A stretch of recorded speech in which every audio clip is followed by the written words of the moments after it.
हरे कृष्णा। ओम नमः शिवाय। प्रिय भक्तों, कार्तिक माह में बहुत से महापर्व मनाए जाते हैं। उनमें से ही एक छठ पूजा का महापर्व है। इस पूजा में छठ देवी की पूजा की जाती है। तो आज की कथा में मैं आपको छठ पूजा से जुड़ी विभिन्न बहुत विशेष बातें बताने जा रही हूँ। सबसे पहले छठ मैया कौन सी देवी हैं? सृष्टि की अधिष्ठात्री प्रकृति देवी के एक प्रमुख अंश को देवसेना कहा गया है। प्रकृति का छठा अंश होने के कारण इन देवी का एक प्रचलित नाम षष्ठी है। षष्ठी देवी को ब्रह्मा की मानस पुत्री भी कहा गया है। पुराणों में इन देवी का एक नाम कात्यायनी भी है। इनकी पूजा नवरात्र में षष्ठी तिथि को होती है। षष्ठी देवी को ही स्थानीय भाषा में छठ मैया कहा गया है, जो निसंतानों को संतान देती हैं और सभी बालकों की रक्षा करती हैं। इस व्रत में सूर्य देवता की पूजा की जाती है, जो सभी प्राणियों के जीवन के आधार हैं। सूर्य के साथ साथ षष्ठी देवी या छठ मैया की भी पूजा की जाती है। उन्हें स्वास्थ्य व दीर्घायु की देवी माना जाता है। इस अवसर पर सूर्य देव की पत्नी उषा और प्रत्युषा को भी अर्घ्य देकर प्रसन्न किया जाता है। छठ व्रत में सूर्य देव और षष्ठी देवी दोनों की पूजा साथ साथ की जाती है। प्रिय भक्तों, अब मैं आपको बताने जा रही हूँ कि षष्ठी देवी की पूजा की शुरुआत कैसे हुई।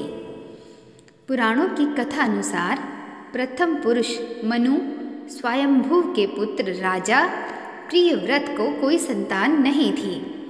इसके कारण वह दुखी रहते थे। महर्षि कश्यप ने राजा से पुत्रेष्टि यज्ञ कराने को कहा। राजा ने यज्ञ कराया, जिसके बाद उनकी महारानी मालिनी ने एक पुत्र को जन्म दिया। लेकिन दुर्योग से वह शिशु मरा पैदा हुआ था। राजा का दुख देखकर एक दिव्य देवी प्रकट हुई। उन्होंने उस मृत बालक को जीवित कर दिया।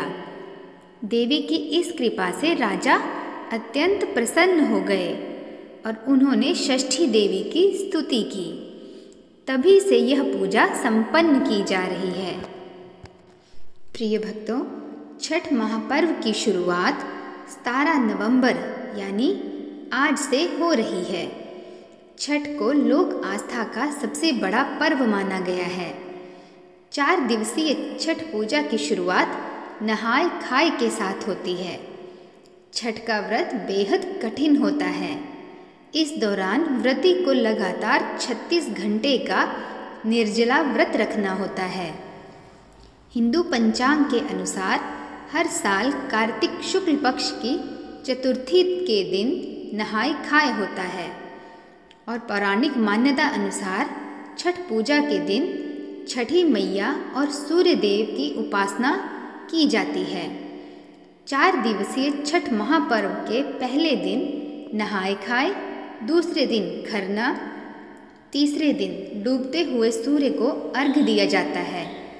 फिर उसके अगले दिन उगते हुए सूर्य को अर्घ्य देने के साथ ही छठ महापर्व का समापन होता है। प्रिय भक्तों, अब मैं आपको छठ पूजा के पहले दिन नहाए खाए के बारे में बताने जा रही हूँ। 4 दिवसीय छठ पूजा का पहला दिन नहाए खाए होता है। इस पावन दिन पर व्रती लोग किसी पवित्र तालाब या नदी में स्नान करते हैं। इसके बाद से छठ व्रती महिलाएं पूजा का प्रसाद बनाना शुरू करती हैं। छठ व्रत परंपरा के अनुसार नहाय खाए के दिन एक बार ही भोजन किया जाता है। इसके अलावा इस दिन व्रती महिलाएं घर की साफ सफाई करती हैं और कद्दू या लौकी की सब्जी तैयार करती हैं। इस दिन तैयार किए जाने वाले भोजन में सेंधे नमक का ही प्रमुखता से इस्तेमाल किया जाता है और भोजन में लहसुन प्याज का इस्तेमाल वर्जित है। प्रसाद बनाने में शुद्धता और सात्विकता का पूरा ध्यान रखा जाता है। नहाय खाए के दिन छठ व्रती प्रसाद बनाने के बाद सूर्यदेव की पूजा की जाती है और उसके बाद ही नहाय खाए का प्रसाद ग्रहण किया जाता है। प्रिय भक्तों, नहाय खाए के मुख्य नियम इस प्रकार हैं। जिन लोगों को छठ का व्रत रखना होता है वे छठ पूजा के पहले दिन सुबह उठकर स्नान के बाद सूर्यदेव की पूजा करते हैं। इसके बाद भोजन ग्रहण करते हैं। इस दिन भोजन के तौर पर विशेष कद्दू भात बनाया जाता है और यह परंपरा वर्षों से चली आ रही है। नहाय खाए के दिन व्रती को सुबह जल्दी उठकर स्नान इत्यादि से निवृत्त होकर ही अन्न ग्रहण करना चाहिए। इस दिन नहाय खाए के बाद व्रती महिलाएं नाक तक सिंदूर लगाती हैं। साथ ही प्रसाद बनाने की तैयारी शुरू हो जाती है। नहाय खाए के दिन व्रती को भोजन में इस्तेमाल की जाने वाली सामग्रियों को जूठे हाथ से कभी नहीं छूना चाहिए। इसके अलावा अन्य विशेष बातों का भी ध्यान रखना चाहिए जिनमें शुद्धता इत्यादि प्रमुख हैं।